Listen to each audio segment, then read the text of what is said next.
Marami na nag-aabang sa pagdating ng bagong SUV na Mitsubishi Destinator dito sa bansa.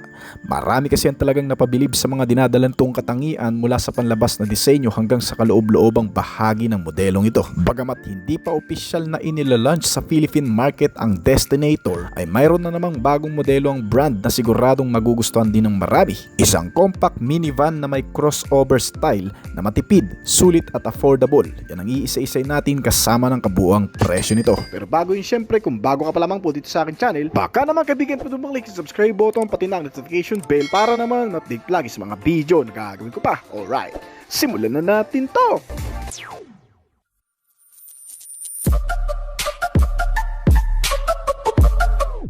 Isa sa mga ikinukonsidera ng mga tao naghahanap ng isang sasakyan ay ang katipiran nito kumonsumo ng gasolina. Pero paano kung may isang sasakyan pala na hindi lang matipid, matibay, praktikal, ay mas advanced pa ang mga katangian?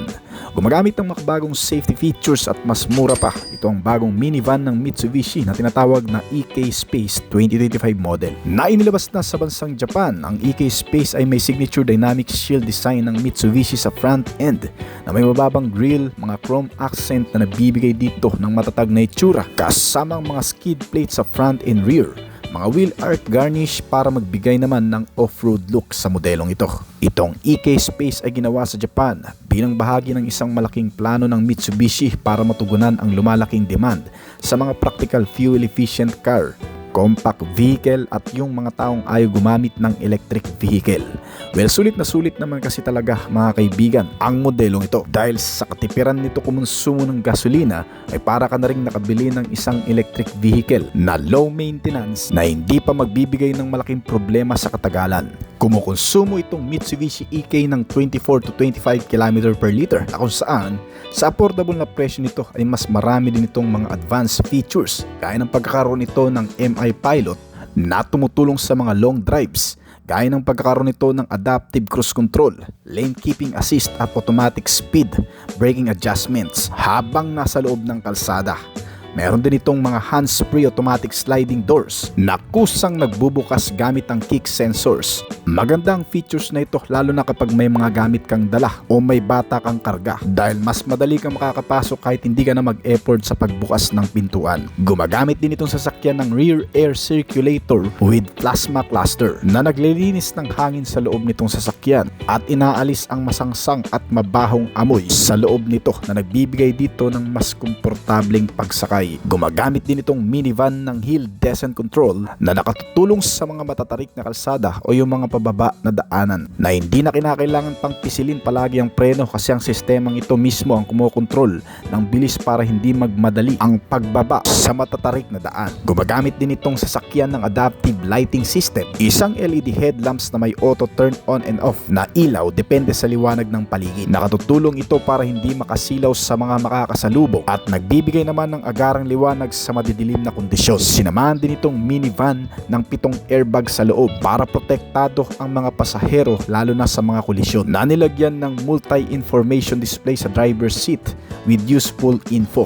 May display para sa fuel economy, eco pedal usage, tire angle guide na makikita sa mismong instrument cluster nito. Bukod pa dyan, sinamahan pa ito ng ilan pang mga advanced safety features gaya ng forward collision mitigation na nagde-detect gamit ang sensor ng mga sasakyan at pedestrian sa harap nito para maiwasan mabangga o makabangga. Nasinamahan pa ng lane departure warning at lane departure prevention. Babala ito kapag lumalabas ka sa lane at may mekanismo na pumipigil sa sasakyan upang maiwasan ang paglabas sa mga linya ng kalsada. Meron din itong automatic high beam, traffic sign recognition at isang pedal miss application na safety features na isang advanced safety features na idinisenyo para maiwasan ng aksidente kapag aksidente mong natapakan ang accelerator pedal imbis na preno na pumipigil naman sa pag-arangkada nitong bigla o pag-atras lalo na kung hindi naman sinasadya ang pagtapak sa accelerator pedal nito. Isa pa sa magandang features nitong EK Space ay ang pagkakaroon nito ng driver attention alert. Meron itong sensor sa loob na nagmo-monitor sa kalagayan din ng driver. Nase-sense nito kung inaantok, lasing o kaya naman may karamdaman ng driver at otomatiko itong humihinto sa gilid ng kalsada habang pinapagana ang mga hazard light. Meron din itong leading vehicle departure notification at active safety technology with expanded function na nagpapahusay palalo sa mga safety performance nitong modelo na kahit hindi ganun kalaki at tamang sabihin lang ng marami na mukhang pipitsuging sasakyan ay naglalaman pala ng mas marami at modernong mga katangian. At kung pag-uusapan naman ang engine capacity nito, itong Mitsubishi EK Space ay gumagamit ng 659 cubic centimeter na displacement capacity at gumagawa ng compression ratio na 12.0:1. May kasamang 3-cylinder inline, dual overhead cam, 12 valves at naka-turbocharge pa na nagbibigay ng sapat na acceleration para sa magandang performance at fuel economy. Kaya naman ang maximum power output na nagagawa nito ay umaabot sa 52 horsepower at 6,400 RPM at maximum torque na 100 Nm sa kada 2,400 to 4,000 RPM at umaabot sa bilis na 131 km/h. Itong Mitsubishi EK Space pagdating naman sa braking system, gumagamit ito sa front ng ventilated disc at drum brake naman sa rear. Ang mga suspensions nito ay sadyang pinagtibay rin para sa comfort, reliability at flexibility nito. Dahil itong minivan ay gumagamit rin ng independent MacPherson strut na kadalasang ginagamit sa mga SUV at MPV. At sa likod naman ay ang semi-independent torsion beam na isang matibay na mga suspension setup para sa magandang ride quality. Well, mapunta naman tayo sa interior features nito. Itong Mitsubishi EK Space ay mayroon floating horizontal instrument panel na nagbibigay ng maluwag na pakiramdam at mahusay na visibility. Ang panel nito ay may sukat na 7-inch color LCD meter na nagpapakita ng iba't ibang impormasyon tulad ng fuel economy at tire angle guide. Gumagamit din ito ng drive mode selector dahil itong minivan ay may tatlong klaseng driving mode gaya ng power, eco at normal mode na maaaring piliin ng driver ayon sa kanilang driving style. Habang ang mga upuan naman nito ay gawa sa highly stretchable material na nagbibigay naman ng komportableng body contoured fit. Ang mga premium variant ay may synthetic leather at fabric seat na may white, blue and gray accent pang kasama. Na may kasama pang mga USB ports para sa saksakan ng gadget, instrument panel tray sa harap ng passenger seat at container box sa harap ng driver. Pagdating naman sa dimension, ang EK Space ng Mitsubishi ay may kabuang haba na 3,395mm at kabuang lapad na 1,475mm. Ang taas nito ay umaabot sa 1,780mm. May wheelbase size na 2,495 at ground clearance na 155mm. Ang turning radius nito ay umaabot ng 4.5 meters. Kaya naman mas madaling dalhin at i-maneuver kahit sa masisikip na city. Itong EK Space ay isang key car na may crossover style minivan na idinisenyo para sa urban na paggamit. Ang mga sukat nito ay nagpapakita ng compact na design na angkop para sa makitid na kalsada, habang ang maluwag na interior ay nagbibigay naman ng komportabling space para sa mga pasahero. Itong EK Space ay nagkakahalaga ng $10,000 na kung i-convert sa Philippine peso ay aabot lang ng 560,000 pesos. Sa kasalukuyan, itong EK Space ng Mitsubishi ay nagsisilbing gamit, service at pangpamilyang sasakyan ng mga tao sa Japan. Wala pang official na update kung ito nga ba ay dadalhin din ba dito sa Pilipinas. Para mas maganda at mas may pagpilian ka pa, ilalagay na rin natin ng isa pang key car ng Mitsubishi, ang Delica Mini. Nakakita ka na ba ng isang sasakyan na may boxy look na disenyo na hindi lang pambihira sa itsura kundi practical gamitin saan ka man magpunta? Isang kotse na pwede mong idaan sa makikitid na iskinita sa syudad pero kayang sumabak din sa off-road trail adventure ng walang alinlangan. Hindi na kailangan pang maghanap dahil inilabas na ng Mitsubishi ang kanilang pinakabagong sasakyan na isang minivan na may boxy look at SUV type na datingan, ang Mitsubishi Delica Mini. Isang bagong Japanese car model na may presyong abot kaya at disenyong kapansin-pansit. Ginawa ito para sa mga taong naghahanap ng isang sasakyan na may pinagsamang comfort, kakayahan at tibay sa isang compact na body. Itong bagong sasakyan na madadala mo at paggagamit sa kahit saan saan, mula trabaho sa lungsod hanggang sa bakasyon, maging sa camping sa bundok. Ito ay isang super height wagon keycar, isang uri ng Japanese keycar na may taas na kapareho ng maliit na van, na idinisenyo bilang isang mas compact na bersyon ng mas malaking Delica D5. Itong Delica Mini ay may boxy at pataas na postura. Humigit kumulang sa 3,395mm ang haba nito at 1,475mm naman ang lapad. At may 1,830mm naman ang taas na nagbibigay ng malawak na legroom at mataas na bubong na malinaw sa labas at komportabling cabin sa loob. Sa harapan makikita ang dynamic shield na front grille nito na may 3 dimensyon at malaking volume para mas maipakita ang tibay at proteksyon. Ang main headlights ay may semi-circular LED daytime running lights na nagdaragdag ng karakter at friendly personality nito. Nilagyan rin ito ng built-in skid plate sa harap at likod na naka-aluminum finish pa na nagbibigay proteksyon sa engine at ilang mga under chassis component. Naka-glossy black ang mga wheel arch at mga side cladding sa buong paligid upang maiwasan ang gasgas at dagdag din sa off-road aesthetics nito, kaya mukhang rugged patingnan. Itong minivan ay nilagyan rin ng malalaking alloy wheels na may 40 to 15 inch na sukat depende sa variant. May 5 pintuan ng Mitsubishi Delica Mini at kapansin-pansin ang kakaibang disenyo sa likurang bahagi nito.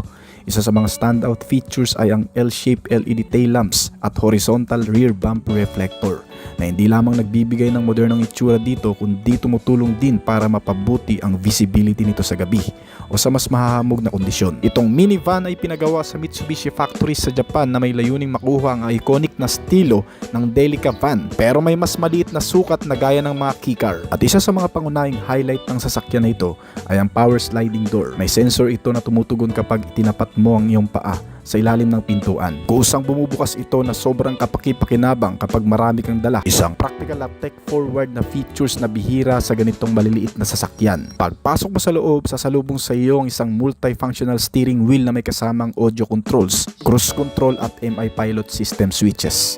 Idinisenyo ito para sa mas madaling kontrolin ng driver ang mga pangunahing function ng sasakyan nang hindi inaalis ang kamay sa manubela. Kaya mas ligtas at mas komportable ang pagmamaneho. May kataasan din ang roof design nito o yung kisame. Kaya kahit compact ay hindi masikip kahit sa mas matatangkad na pasahero. Ang rear seats ay adjustable sliding up to 320mm at pwedeng i-fold flat para maging maluwag na cargo space. Water repellent din ang mga seat cover na tamang-tama para sa mga pamilyang may bata o mahilig sa outdoor activities. Flat floor din ang design nito. Walang gitnang bukol o humps, kaya madaling gumalaw sa loob lalo na para sa mga bata o matatanda. At bukod sa sensor function, maaari ring buksan ang mga pintuan nito gamit ang remote key o dashboard switch. May 4 na seating capacity at isang maluwag na rear cargo space para sa mga bagahe gamit na malalaki at kung ano-ano pa. Ang mga seats nito ay di-adjustable at foldable na rin. Nakatela pa ang cover pero maganda na rin dahil ito ay waterproof.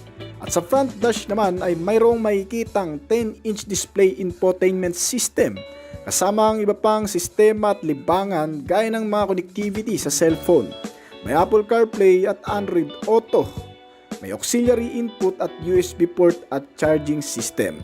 At mayroon din mga magagandang klase ng speaker para naman sa magandang audio sounds. At syempre hindi magiging kumpleto ang pagiging convenient nito kung wala ang air ventilator na labasan ng aircon na may kasamang adjustan para sa komportableng pagsakay. Nilagyan din ito ng mga console pocket at may mga charger na rin sa mga gilid ng upuan ng passenger seats.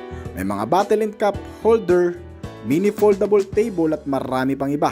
Kaya naman kahit ganito kaliit itong modelo ay sobrang makakasulit ka talaga. Dahil para ka na ring nakabili ng isang maliit na bahay na pwede mong dalhin kahit saan. Speaking naman sa bagay na yan, ito rin ang purpose ng modelong ito kasi para talaga ito sa mga taong tinuturing pangalawang tahanan ng labas ng bahay, yung mahilig mag-outing at mag-camping kung saan-saan at mag-trail adventure. Well, sa bagay na yan ay mas magugustuhan mo pa lalo ito dahil itong bagong Mitsubishi Delica Mini ay nilagyan din ng magaganda at mahuhusay na chassis and suspensions para mas ma-enhance ang stability at comfort. Para sa 4-wheel drive na variant, nilagyan ito ng mas malalaking sukat ng gulong at magandang shock absorber with coil spring. kasama ang magandang klase rin ng steering type na rack and pinion. Dahil dito ay napapanatili ng sasakyan ang magandang pag-andar at magandang pagmamaneho na rin ng driver sa ibabaw ng kalsada. At may absorb ang anumang lakas ng vibration sa pamamagitan ng mga suspensions nito na pinapabuti ang katatagan at kaginhawaan kapag nagmamaneho sa mga hindi sementadong kalsada. Meron din itong grip control at hill descent control system na nagpapalakas ng sense of security. Mga bagong sistema safety features para sa modelong ito. Ang grip control ay magagamit natin sa madudulas na klase ng kalsada para sa mas ligtas na pagmamaneho kung ito man ay maidadaan mo sa kahit anong klase ng lugar. Ito man ay maputik o madulas, ang bawat pag-ikot ng mga gulong ay kinokontrol ng preno upang mas masuportahan ang mahigpit na hawak mo sa manubela kapag naidadaan sa mga ganong klase ng kondisyon. Ang hill descent control system naman ay ang otomatikong nagpapanatili sa mababang bilis ng sasakyan kapag maidadaan mo naman ito sa mga pababang kalsada o yung matatarik na lugar, para mas masecure ng driver ang pagmamaneho sa mga ganong kondisyon, lalo na kung madulas ang pababang kalsada. Bukod pa dyan, itong bagong minivan ay mayroon pang isang advanced safety features na tinatawag na MI Pilot, na ang ibig sabihin ay Mitsubishi Intelligent Pilot, isang driver assistant technology at may kasamang active safety technology. Ang MI Pilot ay isang advanced safety features na inilagay ngayon dito sa Delica Mini na nagpapanatili ng kaligtasan gamit ang iba pang mga aspeto para sa mas ligtas na pagmamaneho. Pinapanatili nito ang stable ng biyahe sa maayos na kondisyon, na kung saan ay gumagamit din ng same lane driver assistant technology para sa mga highway. Dahil dito, kahit siksikan sa daan ay hindi ka mai-stress sa kakaiwas sa mga motorcycle o iba pang mga sasakyan na bigla na lang sumisingit. Ang MI Pilot ay gumagana sa pamamagitan ng mga kamera sa front at isang radar detects distance, kung saan mararamdaman nito ang mga makakasalubong mga didikit na sasakyan sa paligid nito sa pamamagitan ng vibration o pagtunog sa mismong driver seats. Kasama rin sa MI Pilot system ang pagkakaroon nito ng Adaptive Cruise Control System o ACC, at tumutulong naman sa pagpapanatili ng distansya sa pagitan ng mga kotse kahit pa ang paa ng driver ay hindi na nakaapak pa sa accelerator pedal. Ibig sabihin, susunod lamang ito sa galaw ng mga sasakyan na nasa unahan. Isa pa sa kalakip na sistema ng MI Pilot ay ang LKA o Lane Keeping Assistant, na kumukontrol naman sa pagpipiloto o pagmamaneho para mapanatili ang sasakyan sa gitna ng lane.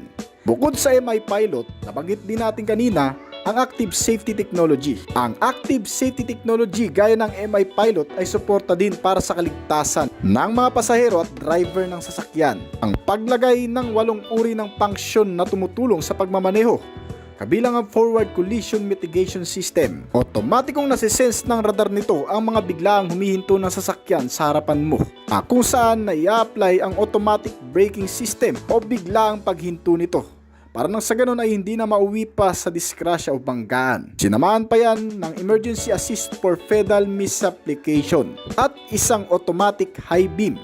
Ibig sabihin, kapag may mga kasalubong o kinakailangan ng mas maliwanag na daan, automatic na mag-o-on ang pinakamataas na liwanag nito sa gabi o madidilim na kondisyon. Meron din itong Traffic Sign Recognition System, na kung saan gamit pa rin ng mga radar ay nasisense ng sistemang ito ang mga signs sa traffic, gaya ng traffic light, pedestrian lane at marami pa. Meron din itong Leading Car Departure Notification o LCDNN, isang sasakyan na nagpapaalala kung may mga sasakyan na nakahinto at bigla na lang aandar. At kagaya ng MI Pilot, sinamahan din ito ng Lane Departure Warning. Meron itong Driver Attention Alert at Prediction Forward Collision Warning, mga sistema na katutulong at nagpapanatili ng kaligtasan sa mga pasahero. Sinamahan pa ng Adaptive LED Headlight na para mag-assist sa nighttime driving. Nakakabilib itong mga makabagong safety features na meron itong Delica Mini. Sa pamamagitan kasi nito ay mas mapoprotektahan tayo sa anumang klaseng lugar, pagmamaneho o pagsakay. Siyempre, dahil nga isa itong off-roader, meron din itong kasamang traction control system na para naman maiwasan ang anumang pagkadulas pag-ikot ng sasakyan kung sakali mang maidadaan mo ito sa malulubak, matutubig na klase ng kalsada. Sa pamamagitan ng traction control ay napapanatili rin ang stability ng pagdadrive. Para naman sa kabuuang makina, itong Mitsubishi Delica ay pinapagana ng 660 cubic centimeter displacement capacity. May 3 cylinder ang natural aspirated engine nito at may kasamang turbocharge with intercooler system. Kahit anong bilis ng arangkada ay mas naayos ang pagsunog ng gasolina sa pamamagitan ng pinalamig na hangin na nanggagaling sa intercooling system nito. Kaya naman ang combustion chamber ay gumagawa rin ng magandang biyahe o magandang pag-andar ng makina na nagresulta naman ng mas mataas na compression ratio na 12.0 at may bore stroke size na 62.7mm habang ang automatic transmission type nito na CVT ay gumagawa naman ng maximum output na 52 horsepower sa kada 6,400 RPM at 64 to 100 Nm ng torque. Kaya naman ang average speed na rin na nagagawa nito ay umaabot ng 140 km/h. Not bad na rin para sa isang minivan. Kasi hindi mo naman kailangan ng mabilis, ang kailangan mo ay ang malakas. Ibig sabihin kahit gaano kadami ang nakasakay dito o may mga karga pa ito, iakyat mo man sa matataas na lugar o dalhin sa mga terrain magugubat na kalsada, ay kakayanin gamit ang mas pinalakas na makina sa mga ganong klase. Para sa kabuang detalye pa, ito ay may 12 daw na pagpipiliang kulay. May 2 klaseng variant ito, isang 2-wheeler drive na variant at isang 4-wheel drive. Para naman sa kabuuang sukat nitong Mitsubishi Delica Mini. Pagdating sa haba, ito ay may 3,395mm. Ang buong lapad nito ay 1,475mm at kabuuang taas na 1,830mm. Ang wheelbase size nito ay nasa 2,495mm. May buong bigat ito na 1,030 kg. May 5 pintuan at 4 na upuan. Hindi rin hassle na gamitin lalo na kung papasok ka dito kahit mga siksikan pa. Kasi naka-sliding ang rear door nito. Ang paglabas nitong Mitsubishi Delica Mini ay kasabayan din ng ilan pang modelo ng Mitsubishi gaya ng Triton at iba pang mga bagong Mitsubishi car na isusunod na rin nating talakayin dito. Ito ay posible ring dalhin sa Philippine market o baka nandito na nga. Yan ang dapat mong abangan kung nagnanais ka nitong Mitsubishi Delica Mini. Para naman sa kasalukuyang presyo, ito ay nilabas sa bansang Japan pa lamang. Mula sa pinaka-standard variant, ito ay nagkakahalaga ng 687,962 pesos. Mura na yan kung tutuusin. Pero pagdating naman sa pinaka-top variant nito na 4-wheel drive, ito naman ay nagkakahalaga ng 853,000 pesos 661.38.